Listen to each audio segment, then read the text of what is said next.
Bienvenue dans Yes We Care, le podcast des leaders qui font rimer succès avec humanité. Je m'appelle Faustine Durier et j'ai une conviction, l'entreprise de demain est celle qui valorise l'intelligence du cœur au même titre que la performance du chiffre. C'est ce qui m'a poussé à créer Humanside pour proposer des conférences et des formations qui mettent l'intelligence émotionnelle au service du management. Dans ce podcast, je vous emmène à la rencontre de dirigeants qui ont fait le pari du care. L'objectif, vous inspirer, vous donner envie de vous lancer et vous montrer par l'exemple que ce n'est pas parce que les choses sont difficiles que nous n'osons pas. C'est parce que nous n'osons pas qu'elles sont difficiles. Allez, c'est parti. Bonjour Henrik. Salut Faustine. Merci beaucoup d'avoir accepté cette invitation dans Yes We Care. Alors, on va parler de toi, on va parler de tout ce que tu fais chez Microsoft. Et dans un premier temps, peut-être, est-ce que tu accepterais de te présenter ? Enfin, moi, ce que je sais de toi aujourd'hui, donc on a eu la chance de se rencontrer dans une conférence. On se demandait à quelle époque exactement. Et au final, c'était en 2020, juste avant la vague Covid. Mais tu es actuellement donc, directeur impact social et IA chez Microsoft. Donc, tu as fait une longue et belle carrière chez eux, qui d'ailleurs n'est qu'au début. Hein. Est-ce que tu peux nous expliquer comment tu es arrivé à ce poste-là ? Et en fait, est-ce que tu as toujours été ingénieur ? Enfin, déjà, comment tu nous partages un peu le fil rouge de ta carrière, dans un premier temps ? Ok, oui, j'ai commencé comme ingénieur. En fait, j'ai eu la chance de savoir très tôt ce que je voulais faire. Je me rappelle que j'avais 4 ans, je traverse la rue avec ma maman, je lui pose une question en disant c'est quoi le métier où on peut inventer des choses et changer la vie des gens. Elle me dit c'est ingénieur, donc je ne savais pas ce que ça voulait dire. C'était un peu mon fil conducteur, donc j'ai fait une école d'ingé. Je ne savais pas que j'allais faire une école d'ingé dans l'informatique et les télécoms. À l'époque, on disait informatique. Et voilà, donc j'ai fait ça. Pour un ingé diplômé, j'ai entre guillemets mal tourné en sortant de l'école parce que j'ai fait commercial. Donc Oui, c'est ça, je me disais, c'est marrant, il est devenu tout de suite commercial, c'est rare en fait. Voilà, donc j'ai fait commercial dans le monde des télécoms, entre guillemets des réseaux informatiques, Ouais. assez proche de Cisco, etc., pendant quelques années. Puis après, dans le monde de l'infogérance. Après, j'ai fait un virage à 180 degrés en étant plutôt dans ce qu'on appelle le delivery ou dans la technique ou dans l'infogérance et le support des postes de travail. Donc là, vraiment dans le côté très opérationnel. Et à l'issue de ça, je n'étais pas forcément dans ma zone de plaisir. J'ai appris énormément de choses et je me suis rendu compte que j'avais besoin de faire fonctionner mon cerveau gauche et mon cerveau droit en même temps. Donc être à la fois dans la tech et dans le business, dans la stratégie et dans l'opérationnel. Voilà, et donc j'ai été plutôt dans des missions frontières entre le marketing et le business développement. Et j'ai rejoint Microsoft en décembre 2008. Donc ça va D'accord. faire 17 ans. Et là, chez Microsoft, c'était plutôt côté, on va dire, service, professional services, en charge du développement des services, avec une casquette, on va dire, qu'on pourrait appeler chef de produit. Mais mes produits, c'était les services professionnels de Microsoft. Qui étaient des licences déjà Alors, les produits de Microsoft, oui, c'était à l'époque des licences. On n'était pas encore dans le cloud. Hein. C'était le début du cloud. 2009, Ouais. on arrive dans le cloud. Mais dans la partie Microsoft Service, c'était du consulting, du support, des choses comme ça. Et puis, je suis rentré dans le cœur du moteur de Microsoft France sur la partie, on va dire, marketing et opération, à travailler sur les sujets d'adoption des technologies, que ce soit les technologies collaboratives, les déploiements des nouveaux postes de travail, mais également repenser l'expérience client, comment Microsoft engage avec les décideurs technologiques. On parle de décideurs IT maintenant. Et puis les décideurs métiers, puisqu'à adresser aussi les fonctions métiers, puisque le numérique, le digital, commençait à arriver beaucoup plus proche côté métier. Donc repenser cette expérience-là. Et ensuite, j'ai eu un rôle assez extrêmement intéressant, assez stratégique, qui portait un nom effectivement autour de la stratégie marché. Pour faire simple, je devais à la fois regarder le verre d'eau à moitié plein chez nos petits camarades et concurrents sur le marché et le verre d'eau à moitié vide en interne. Voilà, comment les autres se positionnent, comment ils vendent, quel type de produits, les fonctionnalités, mais également voilà, et regarder la contraposée, si je puis dire, en interne chez Microsoft. Donc avoir une vision à 360 de où va le marché et comment Mmh. Microsoft se positionne. Toujours sur le marché français, parce qu'après, Ouais. c'était consolidé. Et c'est comme ça que j'ai commencé à travailler sur des sujets à l'époque qui étaient, on va dire, de pointe et pas aussi, entre guillemets, connus et dans la tête de tout le monde sur l'IA, à lancer les premières initiatives, notamment notre accélérateur à Station F pour les startups, à travailler sur des sujets au niveau de la recherche, au niveau des développeurs, et à mettre en place, ce qui est devenu un cadre, on va dire, mondial, un plan stratégique sur l'IA. Donc pas le plan business de Microsoft, parce que c'est effectivement partie du business et du quotidien en tant qu'entreprise qui vend du cloud, mais un plan qui a pour vocation à contribuer aux enjeux nationaux sur l'IA, et c'est celui que je porte. Mmh. Donc, aussi OK. bien, voilà. On va en parler. Déjà, en fait, ça répond à la question que je me posais, tu sais, sur comment ça se fait que Henrik soit aussi accessible et aussi ouvert, et j'ai le sentiment qu'il a toujours un peu un pas de côté et qu'il connaît vachement l'écosystème startup, etc. Et en fait, je trouve que c'est pas si courant finalement d'avoir des individus de grandes boîtes avec des postes assez importants, qui soient sur le terrain, accessibles, qui parlent avec toi. Enfin voilà. Et nous, on s'est rencontrés dans le cadre de séminaires, mais je t'ai croisé plein d'autres fois dans d'autres événements, dans d'autres, dans cet écosystème startup-là. Donc, c'est voilà, déjà, je me disais, mais pourquoi, comment ça se fait qu'il soit aussi accessible? Mais donc, je comprends que c'est cette idée, ce boulot que tu as eu de veille à un moment donné aussi, qui t'a donné le virus de l'innovation et qui fait que voilà, tu vas à la rencontre des Bah, c'est gens. pro et perso. Ouais, Je pense que j'ai ce côté aussi, très, on va dire, très perso de cette curiosité ouais, cet intérêt. sur les tendances technologiques, sur les acteurs, etc. Et puis, effectivement, le biais professionnel dans mes fonctions précédentes. Et la chance aussi d'être dans une entreprise qui a un énorme écosystème. C'est-à-dire qu'effectivement, ce qui gravite Ouais. autour de Microsoft, c'est juste gigantesque. On va du monde associatif jusqu'au très grand groupe international, enfin voilà, CAC 40 et international. Et au milieu de tout ça, il y a énormément d'acteurs que l'on côtoie, avec lesquels l'entreprise travaille. Donc voilà. OK, hyper intéressant. En tout cas, c'est vrai que ça se voit que Microsoft est extrêmement connecté, à l'écosystème startup, et on comprend pourquoi. Est-ce que tu peux nous expliquer en quoi consiste le plan national IA? Ça fait, la première question que j'ai eue, c'est un truc avec le gouvernement, ou enfin, vous êtes main dans la main? C'est quoi? Enfin, je comprends l'intérêt, j'imagine, d'évangéliser, d'acculturer, mais voilà.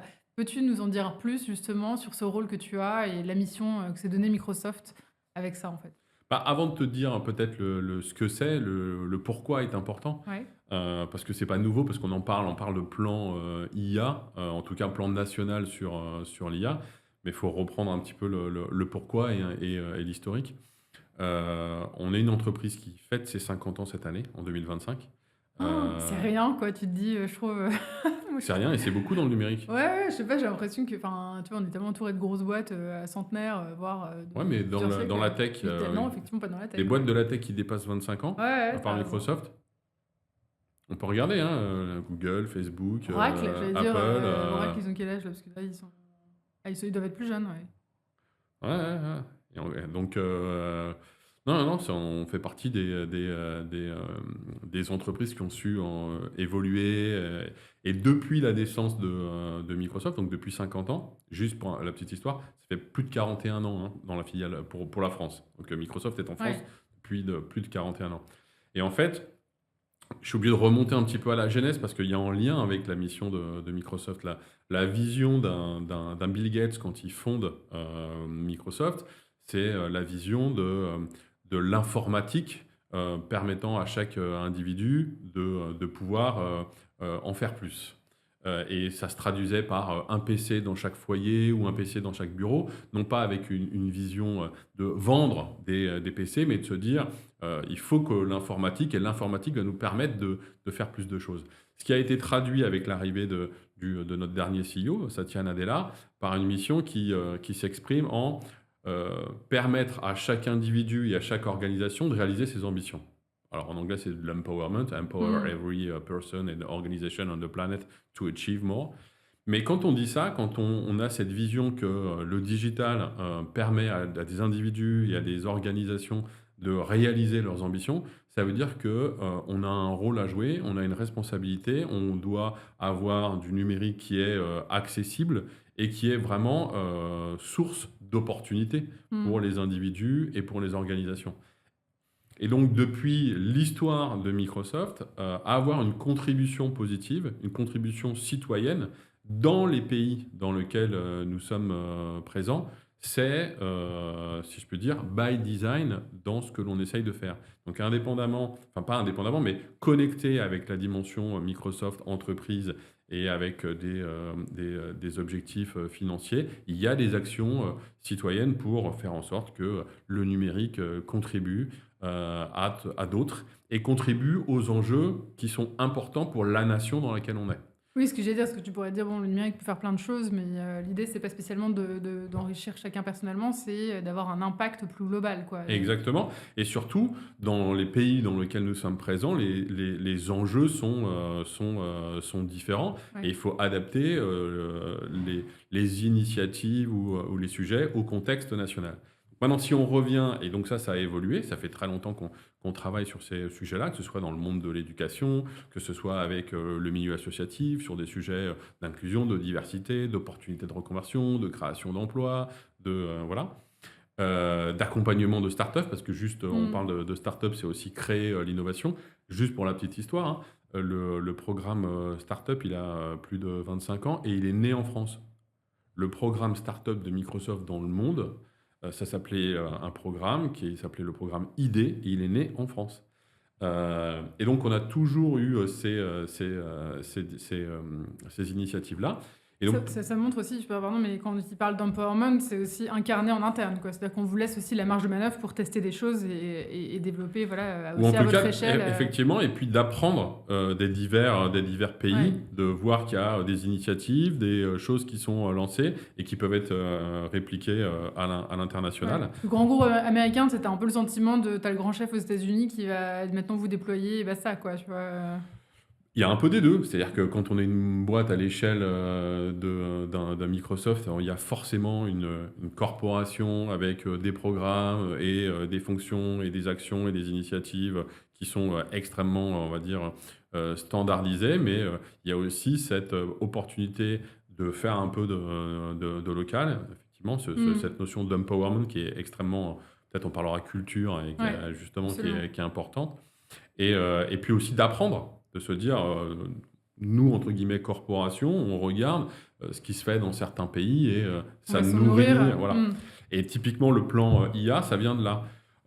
Juste avant de rentrer dans ce qu'il y a dedans, mais quand en 2017, et dans d'autres pays, c'était la même chose, quand en 2017, on a le rapport Villani qui arrive en France, la stratégie du président Macron, AI for Mmh. Humanity qui arrive, côté filiale française, on se dit, bah, il y a un véritable sujet sur l'IA, au-delà de l'accompagnement qu'on va pouvoir faire, qui est la mission de Microsoft, d'accompagner les petites, les moyennes entreprises à leur transformation numérique et donc à intégrer à terme de l'intelligence artificielle, et de se dire, il y a un enjeu d'accélérer l'innovation, il y a un enjeu forcément d'IA responsable et d'éthique. Ouais, c'est ce que j'allais dire, c'est que c'est quand même vous qui poussez, parce que vous êtes derrière OpenAI, et OpenAI quand même. Et Donc, à côté, derrière, c'est, bon, vous enfin, avez des parts conséquentes dans OpenAI, il me on en semble. parlera, c'est pas forcément ce qui est écrit dans la presse, le fait D'accord, d'avoir ok. des parts. Mais donc en fait, on peut se dire, bon, bah, vous mettez à disposition de l'humanité Mm. un outil surpuissant Mm.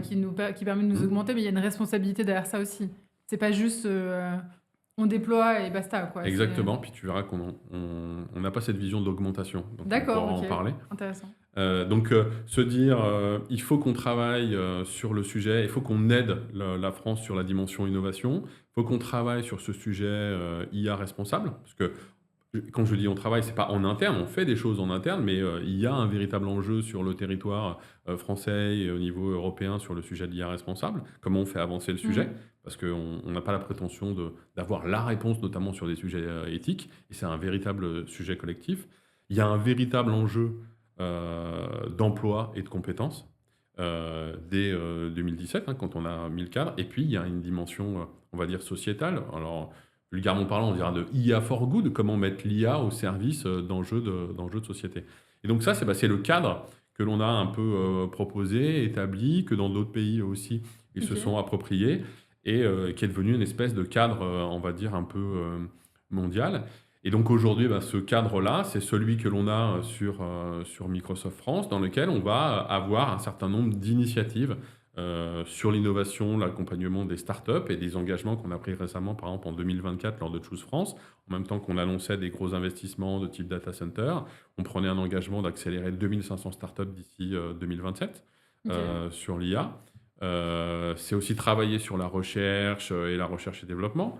Sur l'IA responsable, c'est travailler en collectif. En 2017, on a créé un collectif, un think and do tank qui s'appelle impactai.fr, qui vit sa vie, dans lequel on est toujours présent et acteur, mais qui a plus d'une centaine de membres, pour justement travailler sur ces sujets d'IA responsable, mais aider les autres entreprises à s'accaparer ces sujets-là. Donc, qui à la fois pense, mais met en action l'IA responsable. Des sujets de compétences, d'emploi, là, on a énormément d'initiatives selon plusieurs axes. S'il n'y a qu'un seul chiffre qui est important à retenir, c'est un des engagements qu'on a pris justement en 2024, c'est former 1 million de citoyens à l'IA générative. Pas former 1 million de citoyens à l'IA générative de Microsoft, former 1 million de Mmh. citoyens à l'IA générative pour avoir des citoyens éclairés sur le sujet et pas accélérer la fracture, entre guillemets, numérique.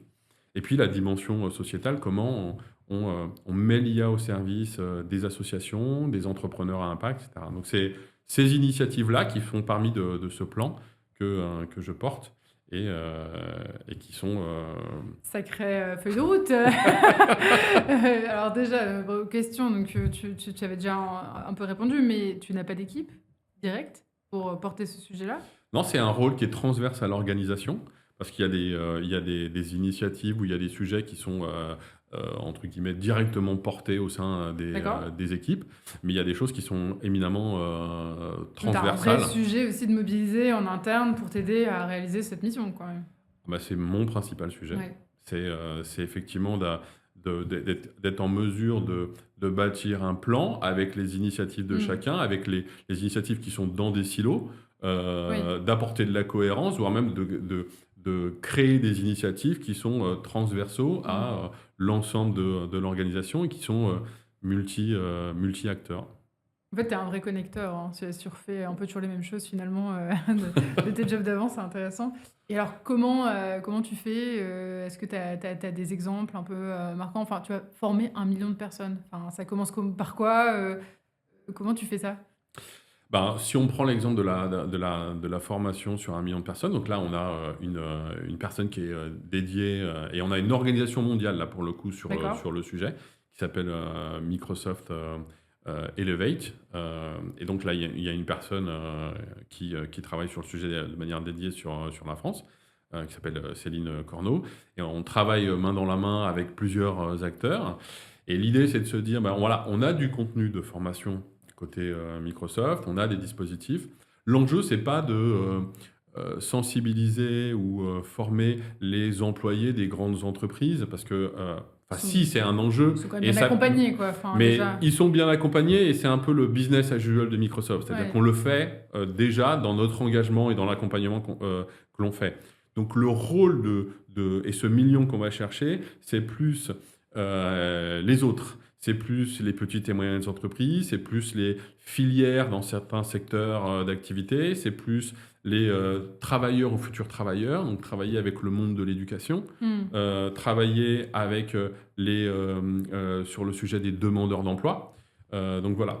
Et là, ça ne peut passer que par des partenariats. Donc s'il y en a un qui est emblématique et qu'on peut mettre en lumière, c'est le partenariat qu'on a monté avec France Travail, de se dire, voilà, on veut toucher les demandeurs Mmh. d'emploi. On s'est fixé un objectif commun, 300 000.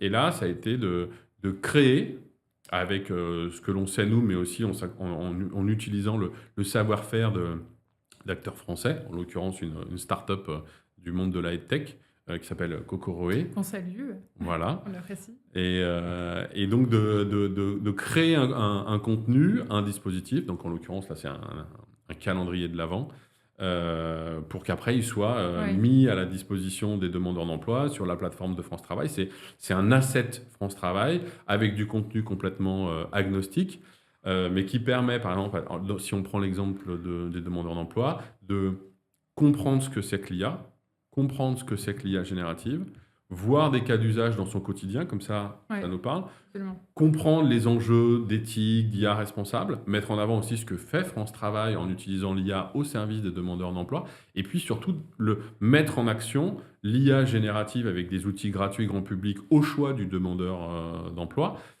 sur des scénarios qui lui parlent. Mettre à jour son CV, Mmh. rédiger sa lettre de motivation, se préparer à un entretien, etc. Donc à la fin de ce parcours-là, le demandeur d'emploi, bah, c'est normalement faire tout ça. Donc pour répondre simplement à ta question, c'est en mobilisant l'écosystème ou en venant contribuer à des grandes initiatives d'acteurs publics ou d'acteurs privés d'acteurs qui fédèrent Mmh. des filières et en disant, bah voilà, est-ce qu'on peut venir contribuer avec du contenu, des dispositifs, c'est des webinars, c'est du contenu digital, c'est du présentiel, c'est... Et est-ce que je me posais la question, en fait, parce que, moi, je fais aussi un peu de formation IA, de codir et cetera. Est-ce qu'il n'y a pas des moments où la marche est trop haute? C'est-à-dire que, est-ce qu'on n'a pas déjà loupé parfois, juste la formation, bureautique de base, enfin, c'est quand même une étape d'après. Enfin, je me pose comme ça la question, par rapport à Bah, pour certaines ce populations, sujet. tu as entièrement raison. En fait, ça revient à se dire, c'est quoi la littératie IA que tout le monde va devoir avoir? Mmh. Puisque c'est ça l'ambition sur 1 million de citoyens, c'est former 1 million de personnes, mais aussi s'assurer que cette littératie IA soit là.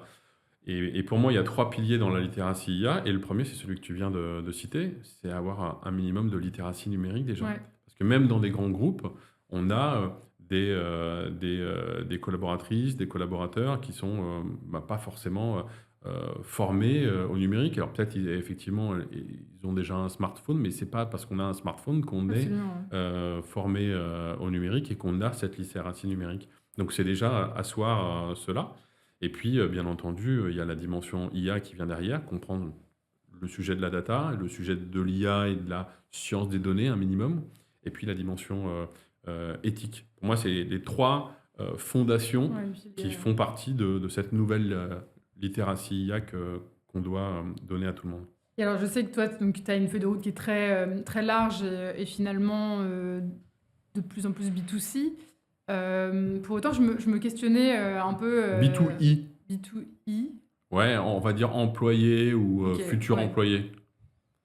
Oui, B2B? Je sais pas, oui. Futur employé, effectivement. OK, et quels seraient tes conseils, juste si tu devais enfin, si un chef d'entreprise venait ou un DRH venait te voir, dit: «Bon, bah, voilà, je sais pas trop, comment intégrer, l'IA dans l'entreprise», qu'est-ce que tu lui conseillerais un peu comme feuille de route?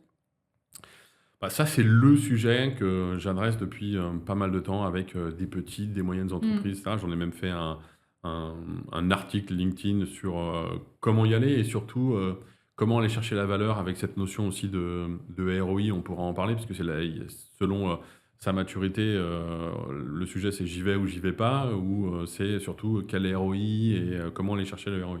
Donc on pourra en parler, mais pour moi, le premier, bah, d'ailleurs, je vais te donner la recette, au travers d'une espèce de «formule mathématique» entre guillemets, liée au ROI. Parce que très souvent, ça part de là. On a un double constat déjà à avoir en tête. On a des organisations aujourd'hui, des entreprises qui, sont pris, dans une double vague.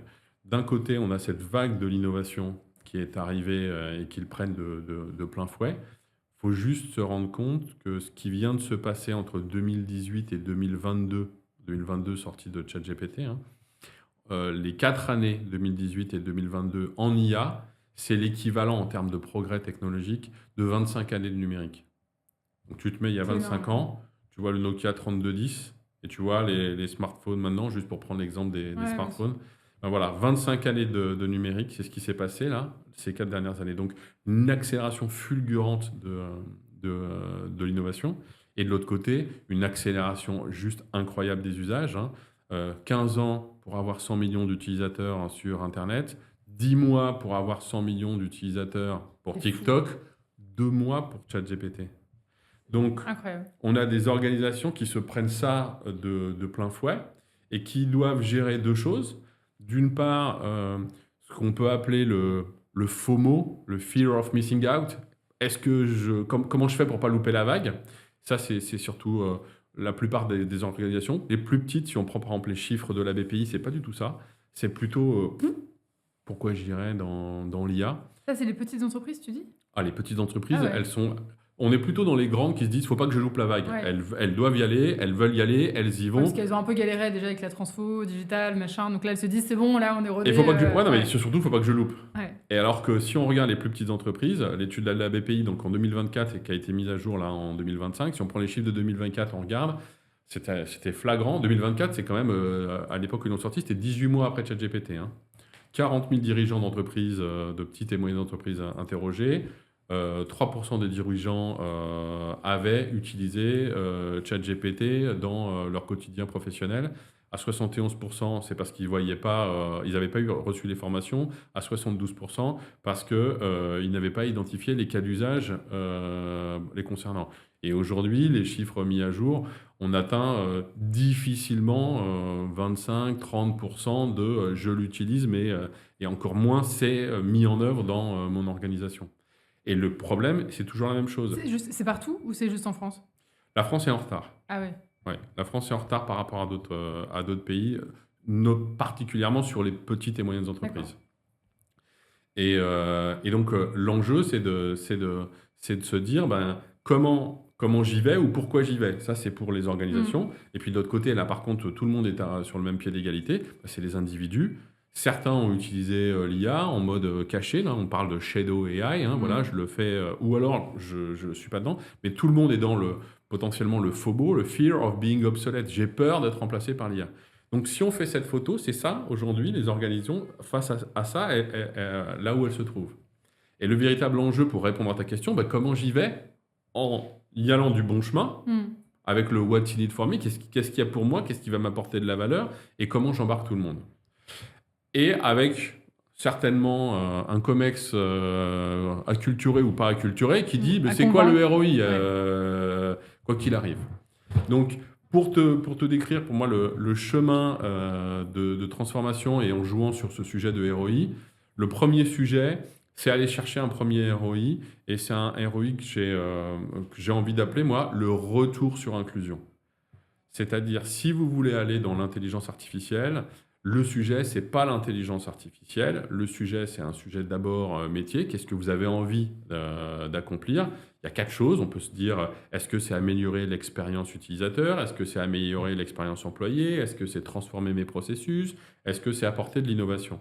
Une fois que j'ai ça en tête, alors là, je rentre dans cette dimension inclusive, c'est-à-dire je sensibilise le plus grand nombre, pas juste quelques individus. Je sensibilise le plus grand nombre dans mon organisation, dans mon entreprise. Pourquoi? Parce que si tout le monde est citoyen éclairé, on a moins de peur et d'incompréhension, et on peut rentrer dans la conduite du changement dans la deuxième étape qui est la phase de désir. La phase de désir, c'est de se dire « Ok, j'ai compris ce que c'était, j'ai compris comment ça marchait, et donc je peux peut-être me dire « J'ai un caillou dans la chaussure ». Et peut-être la technologie va pouvoir m'aider à résoudre ce caillou dans la chaussure. Et non pas qu'est-ce que la tech peut faire pour moi, qu'est-ce que l'IA peut faire pour moi, mais plutôt j'ai cette problématique-là, est-ce qu'il y a une réponse? Et c'est en étant inclusif, en ayant sensibilisé et en menant cette réflexion avec des groupes de travail, mais au plus près de ceux qui sont sur le terrain, parce que ceux qui sont sur le terrain et qui ont les pieds sur terre, c'est ceux qui ont le cahier dans la chaussure, c'est eux qui vont sortir les cas d'usage. Donc commencer par les cas d'usage avant de parler d'intégrer l'IA, en fait. Et pas le cas d'usage en mode top-down. Je ne dis pas qu'il ne faut pas avoir une approche top-down et qu'il ne faut pas avoir un leadership ou un management impliqué et moteur. Je ne suis pas en train de dire ça. Je dis qu'il faut que ça, c'est un prérequis, mais il faut surtout avoir une approche qui vient, entre guillemets, du terrain pour avoir ce retour sur inclusion, le plus grand nombre de collaborateurs et collaboratrices embarqués pour après avoir ces cas d'usage. Après, on choisit un cas d'usage et on essaye d'en faire un succès. Et le succès, c'est quoi? C'est aller chercher le deuxième ROI, c'est le retour sur individu. Se dire, qu'est-ce que je veux apporter comme valeur? C'est quoi la problématique métier et c'est quoi la valeur que je veux? La valeur que je veux, c'est pas à la fin, je ne suis pas en train de dire qu'il n'y a pas de ROI financier, mais la valeur qu'on va chercher, c'est de se dire, je veux faire les choses plus vite, je veux augmenter ma satisfaction utilisateur, donc peut-être je veux peut-être plus de personnalisation, je veux peut-être plus de qualité dans ce que je produis, je veux peut-être plus de profondeur, c'est ce que peut apporter l'IA générative, c'est-à-dire j'ai rapidement une réponse un peu experte sans avoir besoin d'un expert, etc. Donc Mmh. je définis mon indicateur de valeur, et certes, il y a des sous-indicateurs de performance sur l'algorithme ou sur la qualité des réponses, etc.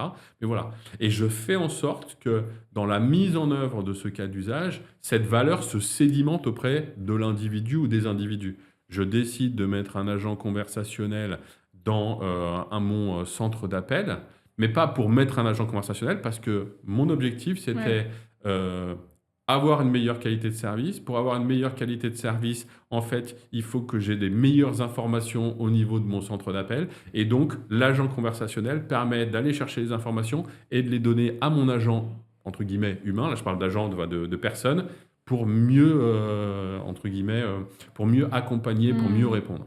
Ouais, en fait, ça revient à une super logique stratégique, en fait, business de base. Parce qu'en fait, ce que je trouve difficile, c'est de calmer les ardeurs aussi. Mhm. Enfin, c'est qu'on a tous des use cases en tête, mais qui vont peut-être être très perso, quoi. Enfin, c'est que moi, je vois tout de suite la valeur sur un truc et ma DSI, elle va pas réussir à gérer les demandes de tout le monde. Bon, bah, je vais avoir envie de le faire de mon côté. Enfin, je trouve que c'est ça qui est un peu compliqué aussi à gérer dans des grosses structures, même de, de personnes qui sont justement empowerées et qui ont l'habitude de faire aussi par elles-mêmes, qui voient un cas d'usage très concret pour elles, mais en fait, c'est pas du tout prioritaire par rapport à un cas d'usage plus large métier et qu'il faudrait Ouais, et en prioriser. même temps, tu viens de dire le mot, il y en a qui ne sont pas empowerés du tout.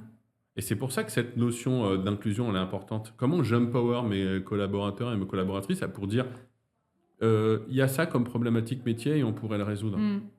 Donc c'est ça qui est important, aller chercher ce deuxième ROI, ce retour sur individu, pour après faire le troisième, qui pour moi est extrêmement important, puisque c'est celui qui va amener l'impact en bas de ligne, si je puis dire, c'est le retour sur industrialisation.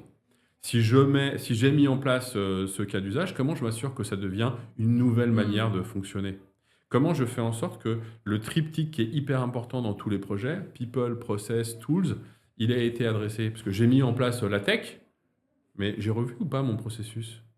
Parce que c'est ça, véritablement, Mm. s'il y a une adoption, c'est qu'on a changé notre manière de travailler. Et est-ce que j'ai accompagné mes people? Je les ai formés peut-être sur cet outil, mais peut-être qu'il faut que je les forme aussi sur autre chose. En l'occurrence, si je prends mon exemple de centre d'appel, et qu'il y a un agent conversationnel, peut-être qu'il faut les former justement sur les soft skills qui vont devenir de plus en plus importantes dans, l'écoute active, dans la Mm. résolution de problèmes un peu plus complexes, dans, la gestion de crise, et cetera, qui sont complémentaires à l'usage simple de l'outil. Et cette industrialisation-là, ce passage à l'échelle, pardon, c'est là où on en est. C'est là, enfin, pour les grandes entreprises, c'est là où c'est pas forcément simple. C'est là où c'est pas forcément simple aussi d'aller mettre de l'IA dans le cœur métier. On a touché un peu les employés, les collaborateurs, l'expérience client. Et je fais une mini digression, mais c'est l'une des principales raisons pour laquelle, là, l'étude du MIT qui est sortie pendant l'été et tout le Je monde voulais a justement titré t'en dessus, parler, ouais. voilà, il n'y Ouais. a que 5% des projets d'IA qui réussissent, ou je ne sais plus comment ça a Mm. été tourné. En fait, si on creuse, le véritable sujet, c'est plutôt, il n'y a que 5% des entreprises qui ont mis et qui en sont dans cette phase d'industrialisation, c'est-à-dire qui ont mis l'IA à l'échelle et qui a touché le cœur business. Et Mm. c'est normal parce qu'il faut prendre le temps Absolument. de se transformer et de passer dans cette phase Ouais, d'industrialisation. ouais. Non, Voilà. c'est bien de le dire. Merci parce que moi, je l'ai entendu effectivement dans d'autres boîtes avec lesquelles je bosse. Et tu as fait une belle transition sur les soft skills aussi. On voit que le grand sujet du moment, c'est l'esprit critique. Parce qu'en fait, effectivement, c'est comment ne pas prendre pour argent comptant ce que l'IA me dit, la challenger. On se rend compte, d'ailleurs, tu m'as reprise quand je te parle d'augmentation un peu de compétences, de notre performance. Enfin, moi, je vois que je me trouve hyper, justement, enfin, je me trouve meilleure parce que je quand c'est un sujet que je maîtrise, parce que je peux challenger et du coup, je vais faire mieux, plus vite, et cetera. Alors pourquoi il faut que tu m'as reprise sur le sujet de l'augmentation? Et aussi, à quel moment, donc est-ce que tu pourrais me parler de cette étude du MIT aussi qui parlait un peu de, j'ai plus le terme, mais en fait, en gros, est-ce qu'on est vraiment pilote? Est-ce qu'on notre capacité cognitive est pas en train de baisser parce qu'on Dette cognitive, voilà, voilà, une pour ça. dette cognitive, merci. Ouais, alors ce qui est important, on peut traiter les 2 sujets. Pour moi, il y a un sujet qui est intéressant, c'est au niveau de l'individu, c'est ce que Mmh. tu viens de dire, c'est la transformation des compétences, des emplois. Et puis il y a une dimension organisation, les dynamiques de transformation du travail. Si tu permets, on va commencer par les organisations parce qu'en fait, c'est ça qui après peut tirer, en tout cas si on prend un prisme qui peut nous amener sur le terrain aussi des soft skills, même si au titre individuel, c'est extrêmement vrai. Mais juste pour balayer, en fait, avec l'arrivée de l'intelligence artificielle, il se passe 4 choses dans les organisations sur les dynamiques du travail. La première chose, et on en a un peu parlé, c'est qu'il nous faut des nouvelles compétences pour travailler à l'ère de l'IA. Donc on a parlé de cette littératie IA Mmh. qu'il faut que chacun ait. Derrière, au-delà de la littératie, il faut avoir des formations à l'usage de l'IA. Donc tout le monde voit, bah oui, il faut apprendre à prompter. Il n'y a pas que ça. Il faut avoir l'esprit critique de challenger les résultats de l'IA ou l'esprit critique de faire attention au type de données et à comment sont les données avant que je nourrisse une IA. Et puis, il y a aussi des dimensions un peu plus analytiques pour travailler à l'ère de l'IA. Donc ça, c'est les nouvelles compétences pour travailler. Mais il y a aussi derrière les nouvelles manières de travailler, puisqu'on entre dans une collaboration humain-IA. Et donc, c'est quoi cette nouvelle manière de travailler entre l'humain et l'IA? Qu'est-ce qu'on délègue à l'intelligence artificielle qui va automatiser les Ouais. premières analyses? Et qu'est-ce que je garde là où je dois garder La de valeur l'humain? ajoutée, quoi. La valeur ajoutée, une analyse beaucoup plus transversale ou une nouvelle manière de fonctionner. L'exemple qui est intéressant sur les professions intellectuelles supérieures, par exemple comme des scientifiques ou des chercheurs, c'est très intéressant de voir que leur processus d'innovation ou de recherche sur des nouvelles molécules ou sur des protéines ou des choses Mmh. comme ça, en fait, ça a été changé parce qu'on a une IA qui massifie la recherche de candidats potentiels et après, eux, ils peuvent plus rapidement se concentrer sur l'étape d'après et la validation des derniers candidats. Donc, on a un processus d'innovation et de Mmh recherche mh. qui est différent. Donc, c'est une nouvelle manière de fonctionner. Et donc, cette dynamique de mettre en place une nouvelle manière de travailler humain-IA, surtout que maintenant, on va avoir des agents conversationnels, des agents autonomes. Donc, on va avoir cette notion aussi d'orchestration d'agents qui vont travailler à notre Ouais. service. Voilà. Donc, ça, c'est une dynamique qui a changé.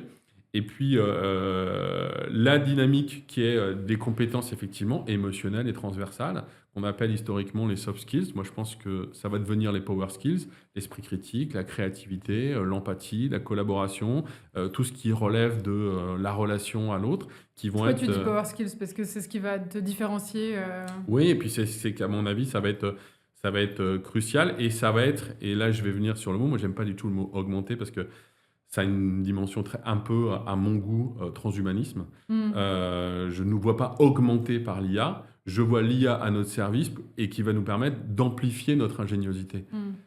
C'est-à-dire OK. que, grosso modo, l'intelligence artificielle, elle doit être là pour amplifier ce qui fait de nous des humains. Oui, Euh, c'est pour ça que le cas de je trouve que c'est tellement criant quand tu es expert d'un domaine, à quel point tu vas être meilleur. Après, quand tu connais pas trop le truc, c'est bateau, quoi, on va dire, hmm, tu sens pas une valeur ajoutée aussi importante que si je parle à un expert IA en face, par rapport à ouais. je parle à ChatGPT, Et quoi. moi, je ne suis pas pour l'avocat augmenté, le professeur augmenté, Mmh. le médecin augmenté. C'est pas ça le sujet. Le sujet, c'est l'avocat, le médecin, le professeur équipé d'une IA et dont ses capacités sont amplifiées, son intelligence est amplifiée, son humanité, son relationnel est amplifié parce qu'il peut y plus passer de temps avec son patient parce que Ouais. derrière, il y a un outil de prise de notes automatique et il n'est pas comment dirais-je, dans l'administratif et il est plus dans l'échange avec l'autre, etc. D'où les power skills. Exactement. Et puis le dernier, c'est la transformation de nos organisations. Donc, la transformation des organisations, puisque ça demande une culture différente, un leadership différent, etc. Pour ne Tu vois, c'est citer marrant, que mais je me ça. disais même quand tu parles de l'IA agentique, donc tous ces agents Ouais. qu'on va créer, etc., finalement, c'est des compétences managériales qu'il nous faut aussi. Tu vois, faut savoir déléguer, faut savoir expliquer ce qu'on veut, faut savoir dire à quel moment on veut. Exactement, c'est-à-dire qu'effectivement, demain, il y a aussi, tu mets le doigt sur, on va devoir aussi accompagner les collaborateurs et les collaboratrices à être des managers D'agents. d'agents. Mais pas au sens humain, alors, ce Ouais, que bien je veux dire, sûr. mais être capable, exactement comme tu viens de le dire, manager un agent, c'est pas juste, bon, je lui donne, non, est-ce que j'ai bien expliqué la mission pour que mon agent Mm, autonome, et quand est-ce que je reprends la main, parce que je vais pas lui laisser tout le absolument. processus, quand est-ce que je mets du contrôle ou je mets pas Ouais. de contrôle, etc. Puisque on va avoir réfléchi au résultat que l'on veut, analysé son processus et pris la décision de, c'est ce bout-là que je veux confier, c'est pas tout. Absolument. Et je m'assure que je suis toujours dans la boucle, que j'ai été clair dans le Mm. contexte, etc. Bah, c'est des compétences un peu nouvelles pour tout le monde. Et donc, pour revenir sur l'individu, puisque c'est ça le sujet, eh bien, oui, à l'ère de l'IA, il nous faut un esprit critique plus aiguisé, parce que l'IA est biaisée, parce que l'IA, enfin potentiellement, parce que à cause des données, parce qu'il y a des risques d'hallucination. Et c'est pas demain la veille qu'on va avoir un taux Ouais. d'hallucination zéro dans les outils. Euh, C'est ça qui est intéressant, hein. Je trouve aussi de ouais. rebondir avec l'IA et pas de tout prendre comme ça. Donc il y a ces compétences-là qui sont là, et puis il y a les risques associés. Et donc si on reprend les études, donc la première qui est sortie, qui a fait grand bruit en juin dernier, encore une étude du MIT, la MIT Media Lab, euh, qui a sorti un papier qui a été repris en allant un petit peu vite en besogne, moi je trouve, sur l'IA va-t-elle nous rendre idiots. Mm. Donc pour les personnes qui n'auraient pas lu l'étude, et si on veut faire un résumé, en fait, le MIT Media Lab avait pris des groupes d'étudiants, leur avait demandé de réaliser un devoir. C'était une rédaction assez cadrée, on va dire. Et il y avait trois groupes. Un groupe avec aucun outil numérique, un groupe avec juste des moteurs de recherche. Enfin, je dis aucun outil numérique, il y a peut-être un traitement de texte, mais voilà. Ouais. Pas de moteur de recherche, pas d'IA générative. Le deuxième, uniquement moteur de recherche. Et le troisième, un agent conversationnel euh, comme ChatGPT. Et derrière, ils ont fait des tests. Ils ont utilisé à la fois des ECG, mais également des questionnaires.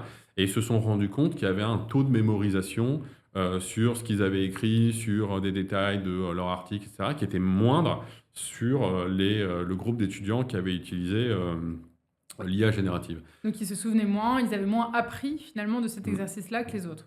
Alors, c'est intéressant. En même temps, il y a un petit biais, il y a quelques petits biais dans cette étude. Par exemple, à aucun moment on avait dit aux étudiants, il va falloir que vous vous souveniez. Oui, Ça veut dire qu'on leur a pas demandé de faire d'être un effort, attentif. voilà, d'être D'accord. attentif, de faire un Ouais. effort de mémorisation. Mais il y a un enseignement qui est intéressant. Il ne faut pas jeter l'étude, c'est assez intéressant. Maintenant, ce qui est intéressant, c'est que c'est une étude. Après, c'est intéressant de regarder toutes les autres études et les méta-études qui ont commencé à sortir. Typiquement, il y a une étude de Toronto et Stanford qui est sortie en 2024 et qui a été mise à jour sur 2025 sur l'IA au service de la créativité. Et on s'aperçoit qu'effectivement, si on le fait dans le bon sens, l'IA peut être un accélérateur, un amplificateur, pour reprendre le terme, de créativité. Il y a une étude de Microsoft Research sur l'esprit critique. Si on utilise l'IA et si on apprend à utiliser l'IA avec un certain esprit critique, eh bien derrière, ça va même exacerber encore plus notre esprit critique, ça va encore plus nous l'aiguiser. Une fois qu'on a dit ça, ça veut dire quoi? Ça veut dire juste que il faut pas être, et là je vais pas parler de dette cognitive, mais de décharge cognitive, il faut pas être dans un rapport passif Mm. avec cet outil. Comme toujours, c'est pas nouveau. Je peux prendre l'exemple de la calculette. Bah oui, quand elle est arrivée, c'est pratique. Mais si on fait plus de calcul de tête, ben, on ne sait plus rendre la monnaie quand on va chercher son Ouais. pain à la boulangerie sur 2,50 € et 1,93 par exemple. Comme Maps, orienté. Et c'est ça, et on prend son GPS pour aller faire les 200 mètres qui Ouais. nous séparent de la boulangerie.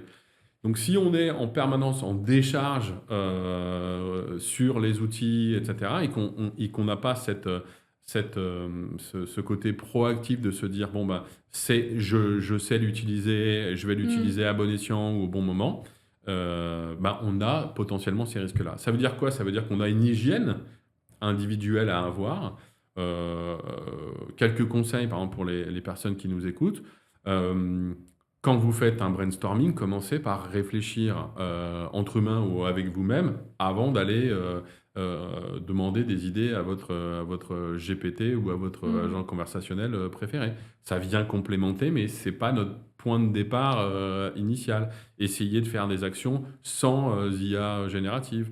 Bien entendu, continuez à avoir des fonctions cognitives liées à l'écriture, la lecture et des choses comme ça. Enfin, ça a l'air d'être basique quand on le dit, mais c'est cette hygiène de mode de fonctionnement qui doit continuer Mmh. à... Et c'est là où aussi c'est intéressant, c'est que, en fait, et là les études commencent à le montrer, y compris sur des étudiants, c'est que euh, si on a cette hygiène-là, mais qu'on utilise un outil, on peut avoir vraiment des résultats vraiment amplifiés. Le côté, la créativité amplifiée, pour avoir travaillé avec des créateurs, avec des artistes, etc., qui ont utilisé l'IA générative et qui l'utilisent, c'est assez flagrant. On a beaucoup dit, est-ce que l'IA va remplacer, entre guillemets, les designers ou ceux qui écrivent de la musique ou des choses comme ça.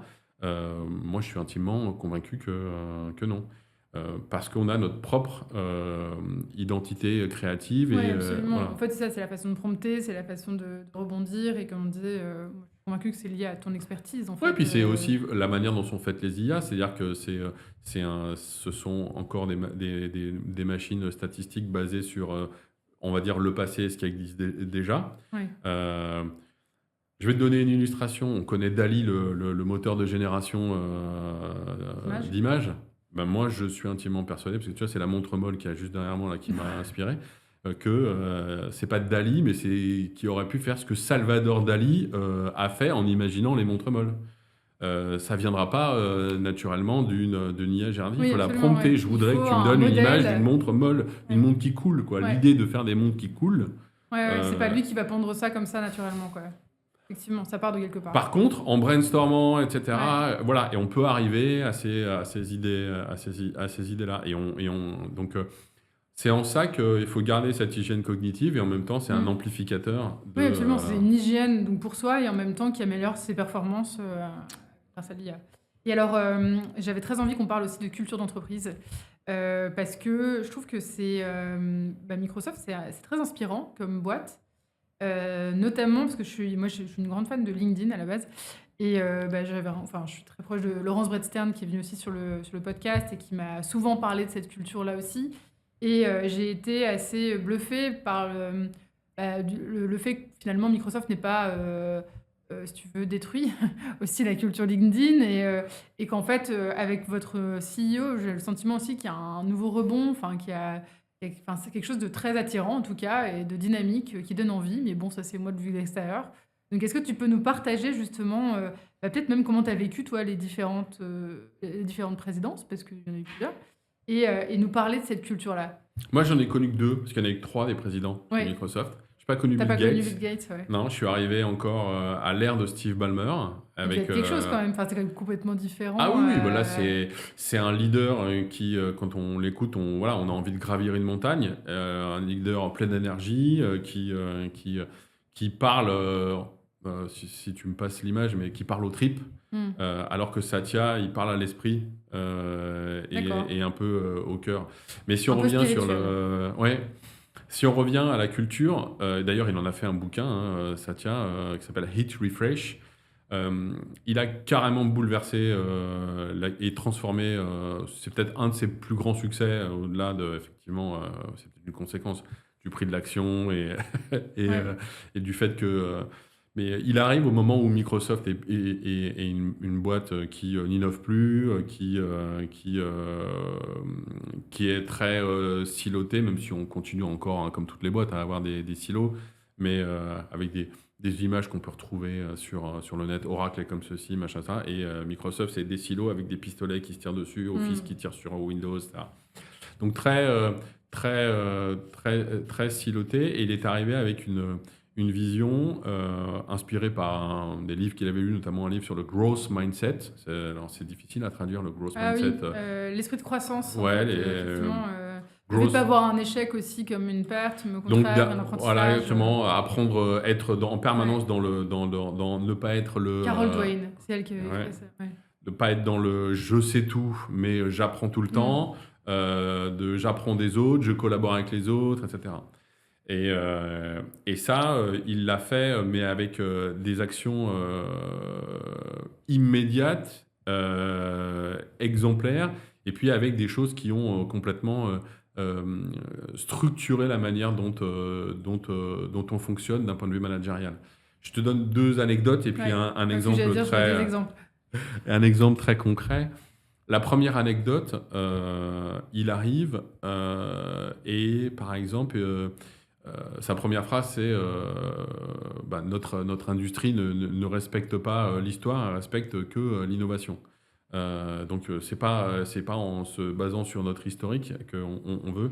Et donc pour innover, il va falloir qu'on s'ouvre vers l'extérieur. Et une de ses premières déclarations, c'est d'embrasser l'open source. Open source qui avait été déclaré comme un cancer par Ballmer. Pour vous, c'était compliqué, quoi. Pour ceux qui ne connaissent pas, l'open source, c'est du logiciel gratuit, finalement, co-construit par des communautés, et Microsoft vend des logiciels. Donc, et donc, pas compatible sur le papier, voilà. Et donc ça, c'est la première déclaration qu'il traduit en disant, il est, entre guillemets, inconcevable, j'allais dire hors de question, non, mais inconcevable, d'écrire une ligne de code ou de réinventer une ligne de code si elle n'existe pas dans l'open source et inversement.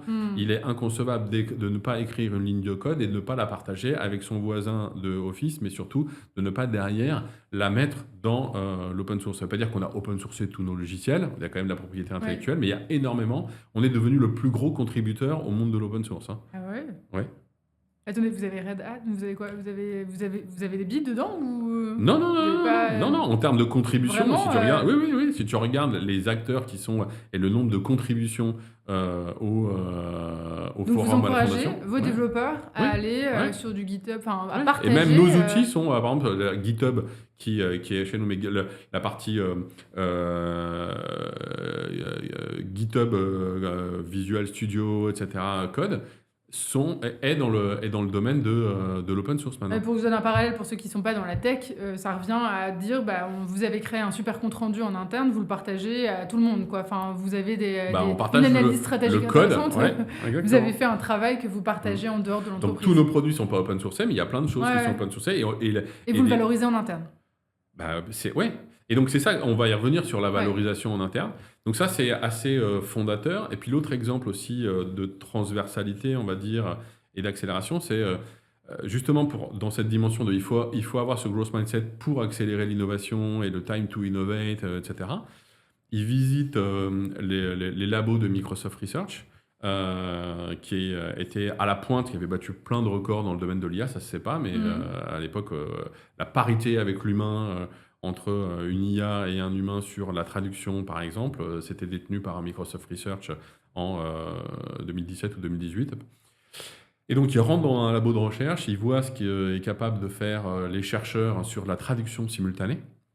Et il dit, mais c'est super, c'est génial, mais moi, je veux ça dans 6 mois dans un outil grand public.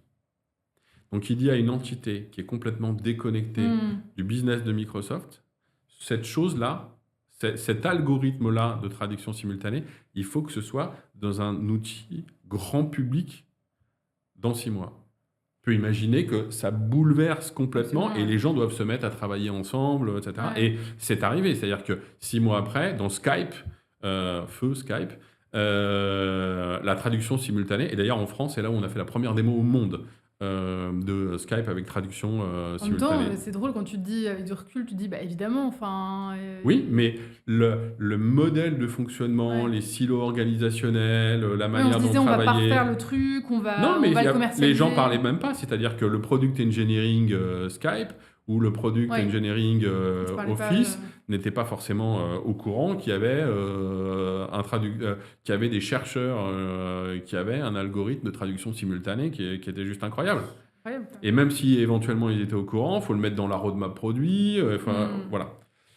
Donc ça, alors il peut se le permettre parce que il est CEO, mais c'est pas ça qui change toute une culture d'entreprise. Comment Mmh. on fait en sorte d'avoir des collaborateurs qui partagent avec les autres, qui sont dans l'apprentissage permanent, etc. Bah, il faut aussi changer un peu le management system. Mmh. Et une des choses, moi je trouve, qui est assez emblématique et qui a concerné tout le monde d'un coup, il a changé la mesure de la performance Mais et la c'était sûr. rémunération Ouais. des individus. Donc on était sur la performance et on est passé sur l'impact. Donc une fois qu'on a dit ça, oui, bon, d'accord, c'est de la rhétorique. Non, non, non, c'est ça qui est assez intéressant.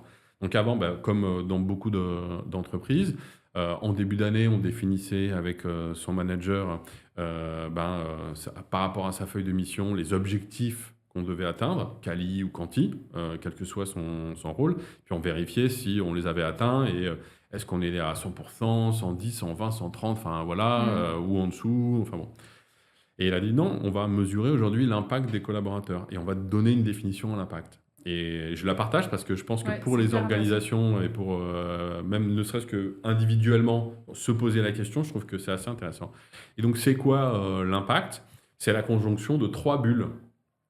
La première bulle, c'est sa mission et ce qu'on doit faire dans le cadre de sa mission. Est-ce que je l'ai bien fait ou pas? Et puis il y a les deux autres bulles. Alors c'est le from other et le to other.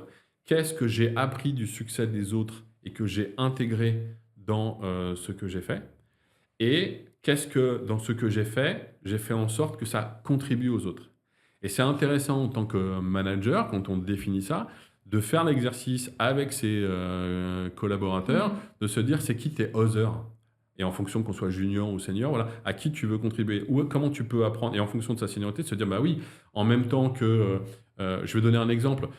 Voilà, on voit, je prends un exemple caricatural sur les commerciaux. On se dit, bah, le sales, lui, Oui, il c'est très contribue au succès concret. de Ouais. son client. Il a fait son chiffre, il a vendu et il a contribué au succès de son client.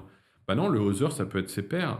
Peut-être la manière dont il a résolu une problématique de son client, dont il a sollicité des ressources en interne, dont il a mobilisé un certain nombre de choses, dont il a résolu une problématique métier.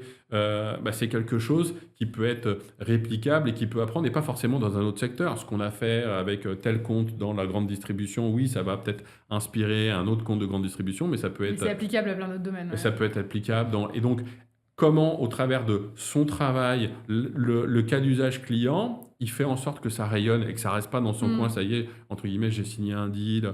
Comment, quand j'ai mené une campagne marketing, j'ai pensé créer de la propriété intellectuelle ou une méthodologie ou Ouais. un moteur qui pourrait être utilisé à d'autres. Et en fait, on se rend compte, alors pour un développeur, c'est très clair, comment mon code, je le partage pour qu'il serve et qu'il soit utilisé. Et puis, est-ce que j'ai des petites étoiles Mmh. dans GitHub parce que mon code est bien et puis je l'ai promu et j'ai aidé aussi un peu faire d'advocacy, etc.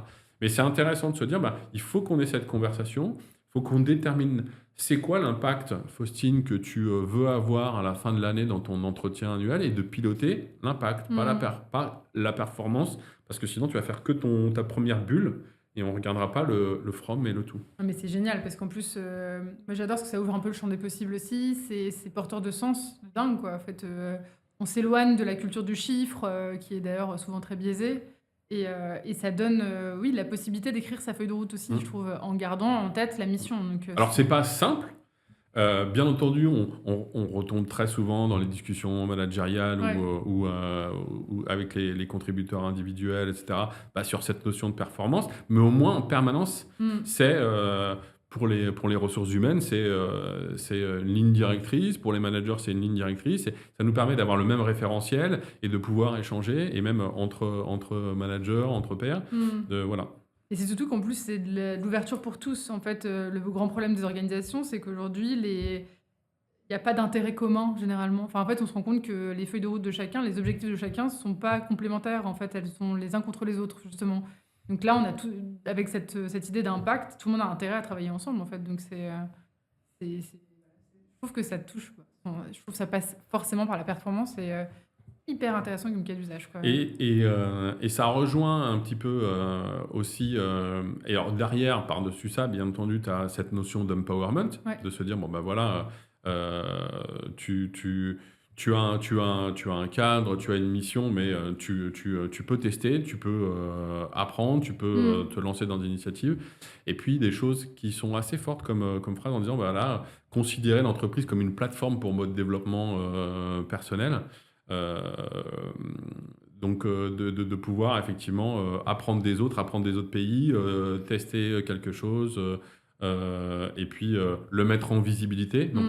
pas pour être en haut de l'affiche, mais parce que il va bénéficier à quelqu'un d'autre. Ça, c'est pas forcément facile quand on manage des individus en disant bah, il faut que tu travailles ta visibilité. Souvent, les personnes se disent Mais complètement. il faut que je sois visible, Ouais. ça veut dire qu'il faut que je sois sur l'affiche. Non, ça veut dire qu'il faut que tu aies suffisamment valorisé ton travail parce que ça fait partie Ça sert au de. collectif, quoi, en fait. Ben ouais, Ouais. ça te sert à toi déjà, pour ton employabilité interne, Ouais. pour ton évolution, et puis ça sert aux autres. OK, bah, alors merci, en tout cas infiniment pour tous ces idées. Je trouve que ça reste très concret en plus, donc c'est canon. Et c'est lié un peu avec l'IA, Ouais, parce absolument. que la culture, on l'a dit plusieurs fois, ce qu'il faut changer dans les organisations avec l'ère de l'IA, bah, si on va avoir l'opportunité d'innover vite, parce que l'IA va nous amener tout ça, et donc il faut qu'on ait une culture qui soit compatible avec ce test and learn, cette innovation rapide. C'est un des éléments qu'il faut regarder dans sa transformation culturelle. OK, trop cool. Bah, merci en tout cas pour tous ces apports. Quelques questions de fin, Ouais. Henrik, tu n'y échapperas pas. Est-ce que tu peux nous partager, peut-être le pire conseil que tu aies reçu dans ta carrière et le meilleur conseil? Ok. Bah en fait, le pire conseil, je pense que c'est celui que j'ai pas reçu. Parce que j'ai réfléchi à cette question-là et en fait, et c'est un peu lié d'ailleurs avec ce qu'on vient de se dire. Moi, quand je suis arrivé chez Microsoft, j'avais fait quelques autres entreprises derrière et j'ai occupé un poste. Et au bout de 3 ans, mon manager est allé prendre d'autres fonctions. Et naïvement, j'avais bien performé. À l'époque, on parlait encore de performance. J'avais Mmh. bien performé. Et naïvement, quand il est parti sur autre chose, je me suis dit, bah, tiens, je, je vais naturellement être dans la tête du management pour prendre sa suite, pour prendre sa succession, mais je ne l'avais pas forcément Formulé ou ouais. formulé, fait savoir. Il m'avait tendu une perche, mais sans que je me rende compte, c'était une perche, mais en disant, est-ce que ça te dirait d'être manager? J'avais déjà été manager Mmh. dans ma carrière passée, etc. C'était pas une fin en soi de devenir manager, donc j'avais répondu, écoute, c'est pas une fin en soi. Quelque part, lui, il avait entendu ouais, que j'avais pas envie de prendre sa succession, mais je savais pas qu'il me parlait de ça. Et donc, quand le poste a été Pourvu? bah, très rapidement pourvu et qu'on m'avait pas sollicité, j'ai été voir le directeur de la division en disant bah, j'aurais bien candidaté, etc. Et il m'a clairement dit mais il faut que tu travailles ta visibilité, mais ça veut pas dire que j'étais invisible, mais oui, enfin, voilà, tu as bien réussi, etc. Mais on ne peut pas le savoir. Mmh. Et donc, j'ai appris quelque chose en disant, ben oui, c'est pas une mauvaise chose que d'aller se mettre en avant, mais surtout, aller dire, ben, moi, ton job, il m'intéresse. Mmh. Mais c'est pas prendre le job de quelqu'un d'autre, c'est juste déclarer que si jamais il y a des évolutions, Ouais, on peut pas être etc., dans ta tête, quoi, de son donc ben, on peut pas être dans ta tête. Et donc, dire à son management, faire savoir à son management ses envies, ses ambitions, sa direction, le chemin de carrière qu'on a mmh. envie d'avoir, le communiquer, être trop timide et penser que juste par sa propre performance, on va être promu, etc. Oui, on va regarder, mais non, il faut l'exprimer, puis il faut avoir aussi un plan, entre guillemets. Et donc voilà, j'ai appris ça, entre guillemets, à mes dépens, mais Ouais, voilà, c'est ouais, un c'est conseil intéressant. qu'on m'avait pas donné et que j'ai découvert dans une grande organisation. OK, top. Et le meilleur conseil, hum, je pense que j'en ai deux. J'ai une petite anecdote et j'ai un conseil. Ça m'a marqué. J'ai eu la chance de faire une formation managériale. J'ai eu un manager qui un jour a dit bon, écoutez, il faut qu'on ait le même référentiel managérial, donc on va tous faire la même formation de management. Donc il a appris tout, les managers, on se dit voilà, on va se bâtir ce même. Et un management très tourné sur l'énergie positive et des choses comme ça. Management motivationnel, ça s'appelle. Mhm. Et je me souviens, le formateur avait dit si jamais vous avez un collaborateur ou une collaboratrice qui bute sur quelque chose, n'essayez pas de casser le caillou. L'image qu'il avait donnée, c'était assez intéressant. Imaginez que c'est tu as un bocal rempli d'eau avec un caillou au fond et un petit bateau qui a une quille. Le vent souffle dans cette direction-là et le bateau peut pas avancer parce que la Mhm. quille bute sur le caillou. La quille qui bute sur le caillou, c'est quelqu'un qui est pas à l'aise à prendre la parole en public et on lui demande d'aller faire des présentations ou d'autres choses par exemple, je prends cet Ouais. exemple-là. Il dit si vous en tant que manager vous essayez de casser le caillou, vous n'allez pas y arriver parce que il y a des choses qui remontent peut-être, j'en sais rien moi, à l'enfance, enfin qui sont très profondes, ça relève presque de la psychanalyse à certains moments. Votre rôle à vous, c'est que le bateau passe. Et donc, votre rôle à vous, c'est de rajouter de l'eau dans le bocal. Et l'eau, pour que le bateau puisse passer. Et Mhm. l'eau, c'est le niveau d'énergie. Donner de l'énergie à vos collaborateurs, à vos collaboratrices, quand il y a un nouveau défi, quand il y a quelque chose de nouveau qui se présente. C'est votre rôle de manager. Ouais, c'est C'est pas intéressant. suffisant, mais c'était un bon exemple de dire Ne faites pas à sa place, quoi. C'est vraiment ouais, et puis vous allez encouragez-le plutôt. exactement, vous lui donnez de la confiance, Ouais. de l'énergie, et avec un haut niveau de confiance, le caillou sera toujours là, mais Mhm. elle sera peut-être la personne tremblante, morte de trouille, mais elle aura l'énergie qu'il faut pour monter sur scène et prendre la parole en public. Et le caillou sera peut-être toujours là le restant de ses jours, mais voilà. Donc ça, c'était quelque chose qui m'avait frappé. Et pour rester dans cette notion d'énergie, en tant que manager, j'avais un bon conseil aussi. Quand on a un haut niveau d'énergie, je fais partie des gens qui voilà, j'ai un haut niveau d'énergie dans ma manière d'être ou dans ma manière d'échanger avec beaucoup d'idées, etc. J'avais un coach qui m'avait dit, il faut que tu travailles ton leadership situationnel. Il y a des situations, il y a Mhm. des personnes où il faut que tu descendes ton niveau d'énergie pour être plus inclusif ou que ton écoute active soit encore plus performante ou pour que certaines personnes puissent prendre la parole. Ça ne veut Mhm. pas dire que j'écrasais les autres, etc., mais voilà, il Ouais, faut. c'était aussi compétence, engagement. On a aussi est-ce qu'il est en capacité, enfin, est-ce Ouais, qu'il a les puis quand on compétences, est est-ce dans qu'il est le engagé? leadership de l'influence, de Ouais. l'adhésion, c'est un des rôles que j'ai moi. Je dois être dans, entre guillemets, l'influence Ouais, positive et ouais. faire adhérer à des projets, etc. Eh bien, il faut que. Faut que tu t'adaptes, quoi, en fonction de ton interlocuteur pour. Ouais. Ouais. Et donc se dire, travaille certains aspects, donc avoir un leadership contextualisé, on va dire, D'accord. voilà, Ok. situationnel. Intéressant. Super. Bah, merci déjà pour ces partages. Est-ce que tu as aussi une sorte de philosophie de vie, un mantra, quelque chose qui te booste, qui t'aide face à l'adversité ou autre Je peux pas dire que c'est un mantra. Je pense que je pense que je sais pas, ma mère a dû me tremper dans le Styx quand j'étais petit, mais quand je dis le Styx, mais dans le bain de l'optimisme, voilà, j'ai un biais. Je vois le verre d'eau à moitié plein en général. Et, euh, et je vois, et je peux pas m'empêcher de résoudre les problèmes ou de voir des situations enfin voilà, des sortir du cadre. Voilà, Ok. je suis fait comme ça. C'est pas un mantra. T'as pas besoin d'un mantra. Ouais, c'est parfait, J'ai, hein. je suis conçu entre guillemets comme Bah, ça. écoute, Et c'est là que je puise aussi mon énergie. écoute, c'est parfait, c'est une chance. Effectivement, c'est attractif, donc c'est bravo. Dernière question, est-ce que tu as en tête une personne que tu connais, que tu admires éventuellement et enfin, que je devrais inviter dans cette émission, dans ce podcast-là qui est autour du leadership, on va dire humaniste, de l'innovation Il y en a deux, moi. Parfait. Il y a une personne qui est vraiment et d'ailleurs qui a un podcast sur le leadership positif qui s'appelle Jean-Philippe Courtois, qui a Ok. fait 40 ans chez Microsoft, qui est rentré à la tête de Microsoft, enfin qui est rentré comme commercial chez Microsoft France et qui est allé au comité de direction de Microsoft dans le monde et qui est sur ce sujet du leadership positif, mais qui est un leader qui a su évoluer, justement, qui a découvert peut-être en chemin. Enfin, si tu as l'occasion de l'inviter, il t'en parlera mieux que moi, et je trouve que c'est assez intéressant.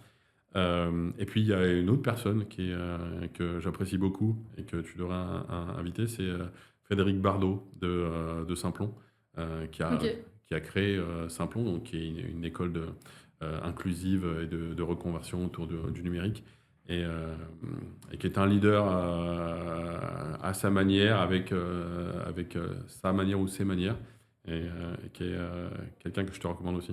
Trop cool. Bah, écoute, je vais les contacter de ta part, hein.